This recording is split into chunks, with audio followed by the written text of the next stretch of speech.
Welcome back to another technical deep dive here in the debug zone. Today, we're tackling a big question and breaking it down with insights from other users. Hopefully, this clears up some misconceptions and helps you get the answer you need. So, buckle up, stay a little curious, and let's jump right in.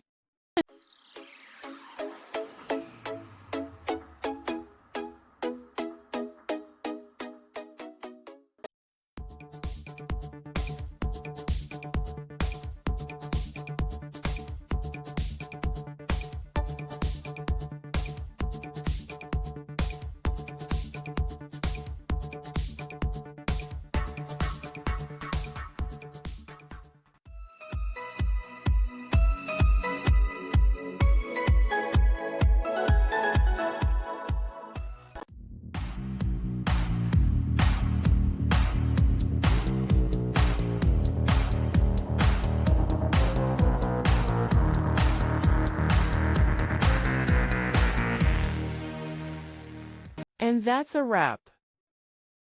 I hope you found the answer you were looking for. If you did, take a second to hit that subscribe button. It really helps out.